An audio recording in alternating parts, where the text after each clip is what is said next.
bienvenue dans cette nouvelle vidéo. Aujourd'hui, nous allons jouer ensemble à Sans problème, un jeu de l'édition Placote. Ce jeu a pour objectif de travailler le développement de la résolution de problèmes. Dans ce jeu, vous trouverez 4 petits personnages pour jouer à plusieurs, un dé, 2 plateaux de jeu que je vais vous montrer ici, donc un plateau à la neige et un plateau de jeu au camping. De nombreuses cartes en rapport avec les 2 thèmes des plateaux, donc au camping et à la neige, ainsi qu'une liste des problèmes pour que vous puissiez ne pas vous tromper si jamais vous avez du mal à trouver le problème qui est proposé sur le plateau. Ce jeu permet d'améliorer la capacité des enfants à résoudre un problème. Il permet à l'enfant de réfléchir et d'envisager plusieurs solutions possibles pour un même problème. Par exemple, pour se protéger de la pluie, votre enfant pourra prendre la carte parapluie. Mais il pourrait aussi prendre la carte journal pour s'y abriter. Ainsi, cet exercice l'aide à travailler sa flexibilité ainsi que sa capacité de raisonnement. Mais il développera également sa créativité en trouvant des solutions alternatives aux problèmes rencontrés. Donc on va faire une petite mise en pratique. Vous allez pouvoir voir une mise en pratique où je suis en situation individuelle avec un jeune et une mise en pratique où je suis avec 2 jeunes, donc un petit groupe où on travaille ensemble sur ce jeu. Et on fait un petit point juste après. À tout de suite. Après, qu'est-ce qu'on pourrait avoir?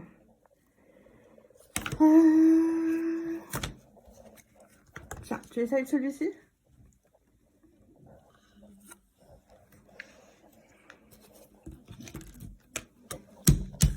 Non, c'est pas ça. Essaye en bas.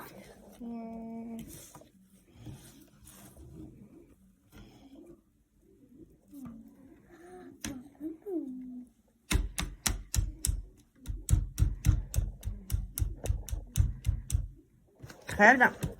Super. Est-ce que tu peux nous expliquer qu'est-ce qui se passe pour ce petit garçon? Qu'est-ce qui lui arrive? Il est tout sale. Il est tout sale. Il est tombé dans quoi? Dans la boue. Dans la boue. Et qu'est-ce qu'on peut faire pour l'aider? Moi, j'ai pas de truc. Ah, tu n'as rien pour l'aider? Regarde bien tes cartes. Tu as rien pour qu'il se nettoie? C'est grosse. C'est quoi? Une piscine? Mais non, c'est un savon. Oui. Est-ce que ça peut l'aider, ça? Ça peut nettoyer. Et c'est même parfait. Oui. Super, super. Tu me donnes ta carte? Oui, ça. Qu'est-ce qui est arrivé au monsieur? Il a mal. Ouais, il est tombé. Il s'est fait bobo où? Des bobos à la tête. Il s'est fait bobo la tête. Est-ce que moi, j'ai un pansement ou quelque chose pour le soigner? 5. On y va. 1. 1, 2, 3, 4, 5. On va se mettre ici. Alors, qu'est-ce qui s'est passé? Les chaussures. Il a perdu sa chaussure. Ce garçon, il a accroché l'écharpe. Il a accroché son écharpe. Et comment on peut faire pour l'aider? Qu'est-ce que je peux faire pour l'aider? Oui. Je fais quoi? Tu as une idée? Oui. C'est quoi ton idée? C'est quoi mon idée? Oui. C'est ton tour. Oui, c'est mon tour. Alors, moi, je vais te dire ce que je vais faire. Je vais prendre mon bâton. Et avec le bâton, je vais décrocher mon écharpe qui est coincée dans l'arbre. Le développement de la résolution de problèmes se fait dès la naissance. Depuis qu'il est tout petit, votre enfant rencontre des problèmes qu'il tente de résoudre et cela au quotidien.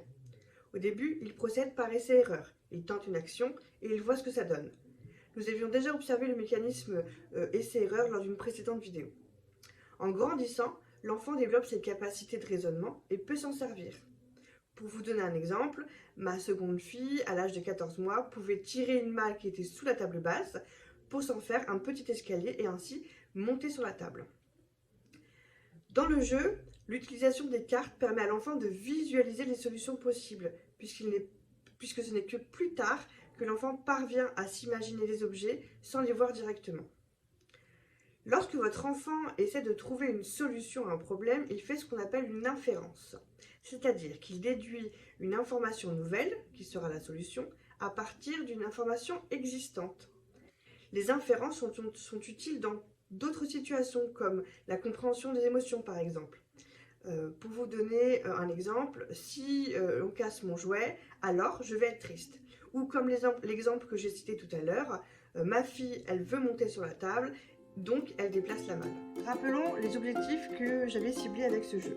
Donc, développer la résolution de problèmes, développer la créativité et développer la flexibilité.